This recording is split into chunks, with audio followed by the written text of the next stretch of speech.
Hello, everyone. Do you think the preparation for the top-notch national level entrance tests such as IPMAT, DUJAT, NPAT, and other related entrance tests is challenging? Well, our top five super tricks may help you think differently. So watch the video till the end and find out for yourself. My name is Brinda, and I'm a subject matter expert English at SuperGrads. And today in this session, we will talk about the top five most prominent question types that you expect to see in the aptitude section of any given entrance test. And these are reading comprehension passage-based questions, grammar, para-completion, para-jumble, and vocabulary-based questions. So let's just begin. So, trick number one around reading comprehension passage-based questions. Now, students, of course, the passage won't be as small as this one. You can expect a passage of moderate length, say around 250 to 400 words in these entrance tests. The level of difficulty, the the length of the passage may vary, but the strategy to get the answer doesn't change. So, out of the multiple answer choice questions, what will help us get the right answer? Let's just read this one and find out. So, this says across China, income and regional inequalities have become focal points for the coalescing of an array of discontentment resulting from the economic restructuring the country has undertaken for the last 30 years. Now, let's just say this is the line from where you need to find an answer. If you've read the line, let's understand what's the meaning of the information that's there. So we are talking about across China, the income and regional inequality. So we are talking about income inequality and region inequality. They have become the focal point of coalescing of an array of discontentment. So there is something that caused discontentment, and that was because of income and regional inequality. This resulted from the economic restructuring. Now, see, where did this come from? These came from economic restructuring. Country has undertaken over last 30 years. So this is the summary of the information that we've just read. Now let's take a look at the question. According to the given sentence, the cause of discontentment in China is on account of. Now see, we need to find what caused discontentment in China. Income inequality, regional inequality, economic restructuring, inequalities resulting from economic restructuring. Now, let's take a look at the information that's there. I see income inequality, regional inequality very explicitly mentioned in the passage. And that is what it said, that it resulted from. But then did it say just income inequality and or just regional inequality? No, it didn't. It said it was the combination of the two. So individually, these both options are wrong answer choices because it was the, say, uh, both income and regional inequality that resulted in the discontentment. Now, where did these two arise from? Well, they arose from economic restructuring. Economic restructuring, well, sounds about right, right? Now, instead of jumping to conclusion, let's take a look at option D and then finalize the answer. Inequalities resulting from economic restructuring. Now, see, option C is a very good answer choice because that's exactly what the passage said, that the income and regional inequalities resulted from economic restructuring and that resulted in discontentment. Now, but this is incomplete. Look at option D. This is the sum total of whatever we've read before. So inequalities, that is both income, regional, that resulted from economic restructuring. Isn't that a very good answer choice that gives you or that encompasses all that is required in the question? So option D will be the right answer. Now, people, the tip for or the trick to help you get the right answers when it comes to reading comprehension passage based questions, the answers are right there in the passage. Look for the answer in the passage. Don't depend on your knowledge of the passage. So, incomplete answer choices will not be the right answers. Alien information, that is something that's not there in the passage but is there in the answer choice, will never be the answer. The answer will be there.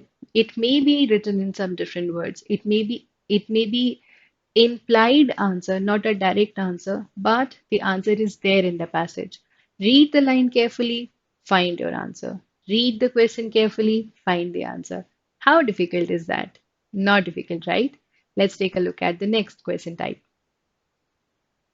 Trick number two for grammar based questions. Now, the question says, in the questions given below, choose the most appropriate option based on grammar and usage. Above, the stars were shining brightly, and below, the lights of the shipping yard glimmered in the bay. Now, let's take a look at the answer choices. Above, the stars were shining brightly, and below. Well, apparently, there is no difference in the two. Above, the stars were shining bright, and below. Now, see, shining brightly would have been right, but shining bright, well, that's wrong, grammatically wrong. Bright is an adjective and it modifies a noun and not a verb. Above the stars shone brightly and below. Above the stars shone brightly, although below. Now see, although shows contrast. That is, let's say above it was dark and below there was light, or maybe above there was light and below there was dark. We could have used although because it shows contrast, but we don't see any contrast in the sentence. So above the stars were shining, below the lights of the shipping yard glimmered in the bay. So since there is no contrast, the usage of the word although will be wrong. And in the same manner, option B will also be wrong because there's a wrong usage of the word bright, which is an adjective. It cannot modify a verb. It can only modify a noun. See, we have used informed, uh, we have used information, our logic to eliminate two wrong answer choices. Now we are left with A and C. See, here, what is the problem in the question? We are saying the stars were shining and the lights glimmered in the sky. There is a problem in the structure of the sentence. The parallelism is missing. So, if at all one clause of the sentence is in continuous form, it's only natural that the other clause should also be in continuous form. On the other hand, if one clause, such as this one, is in simple past form, the other clause of the same sentence should also follow the same grammatical structure, which is missing in the sentence. Now, if we choose option C, see what will happen. Above the stars shone brightly, so we've used simple past there. The lights of the shipping yard glimmered again, simple past, in the bay. So if we replace the given sentence with option C, the parallel structure will make sure that the sentence is grammatically right. So that makes option C the right answer choice. See, was that difficult? No, it wasn't. Let's take a look at trick number three, based on question around para completion based question. Now, these questions can be very simple to handle if you understand the scope of the passage. What is the writer trying to tell you? Now, especially if the part is missing in the middle, it should work as a bridge that talks about the previous line and connects it to the next line. Now, the answer in a para completion based question will never go beyond the passage. It will revolve around the topic. So, the logical structure, the tone, the tense, and even the scope of the answer will be within what you see in the given information. So, let's keep that in mind. Let's try to find the answer. Very scoring question. It is now becoming clear that Cyclone Gaja is a major disaster and its economic impact in Tamil Nadu is comparable to that of tsunami of 2004. So what are we talking about? A certain Cyclone Gaja which caused disaster has been compared to a tsunami that happened in Tamil Nadu in 2004. The devastation suffered by tens of thousands of people in several districts of the state has been severe, going well beyond the annual storm season losses. So, we are just talking about the destruction that it brought about. And then there's a blank. The state side heaved a sigh of relief since the death toll was relatively low. But it is clear that suffering, the loss, and the displacement in large parts of Tiruvur Nagapattinam, Tanjavur, and Pudukkottai districts is of enormous magnitude. So all in all, what are we talking about? That the destruction that Cyclone Gaja uh, brought about in the district, in some place of Tamil Nadu. Now let's take a look at the answers, choices. Many of them had invested in trees and livestock. Now, if at all I try to place this there, what will happen? Does it really fit the scope of the passage? The passage began with the disaster and the impact, and then the last part also talks about the suffering, the loss, and the other things related to it. Here we are talking about many of them invested in trees and livestock. By the way, who are these them? Were we talking about um, the people? See, and it doesn't really go with the next line also. So many of them invested in cheese and livestock, and the state heaved a sigh of relief because the death toll was relatively low. So the investment in cheese and livestock, does it really go well with what information is there? No, it doesn't. In the initial days after November 16, when the cyclone struck, what if I put it there? Now, see, in the initial days after November 16, when the cyclone struck, okay, the state heaved a sigh of relief. Probably initially the state felt, the government felt that okay, the death toll is low, and they were like, okay, things are not as bad.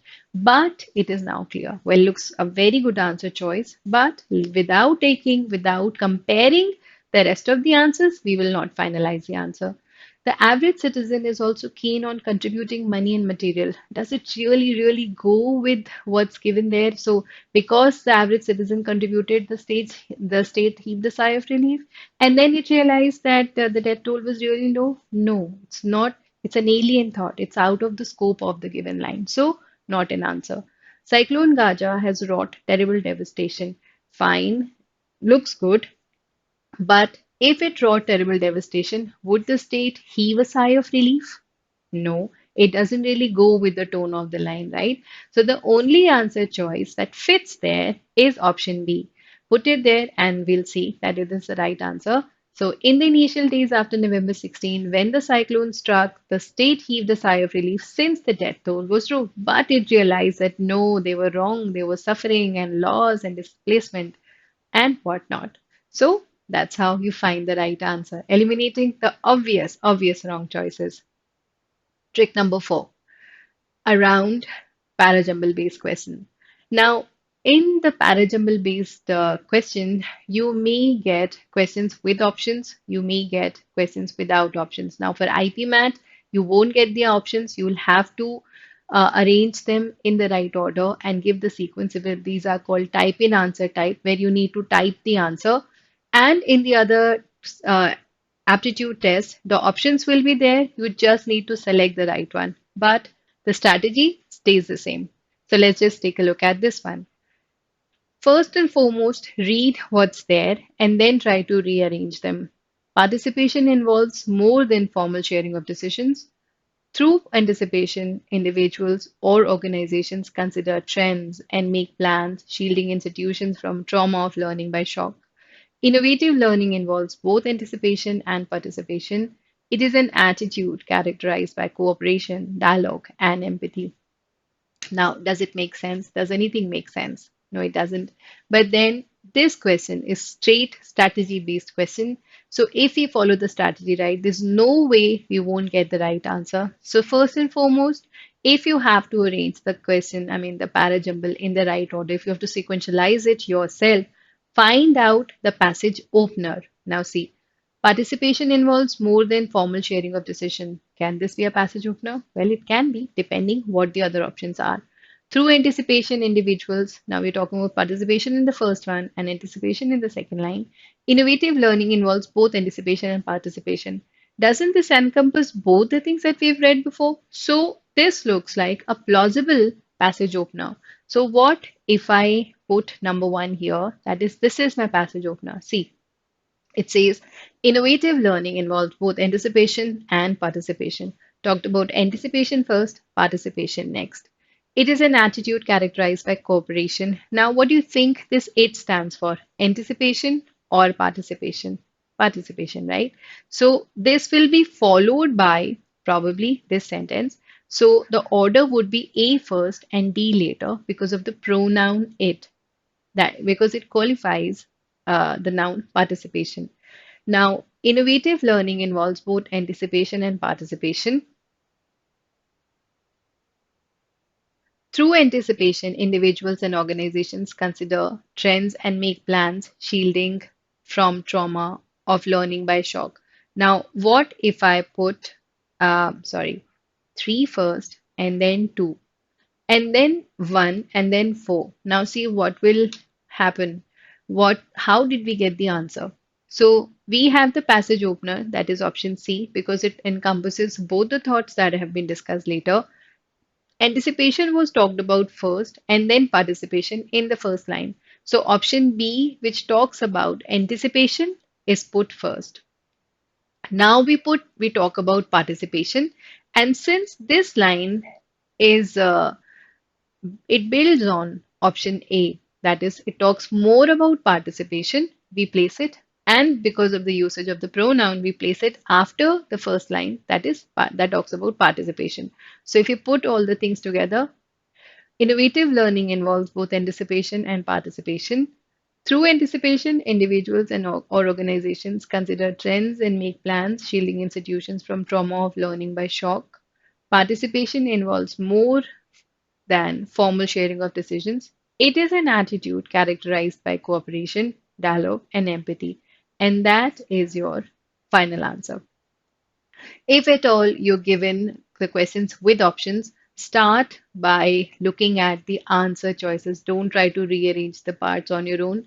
If the multiple answer choices are there, begin by looking at the answer choices and eliminating the obvious wrong ones.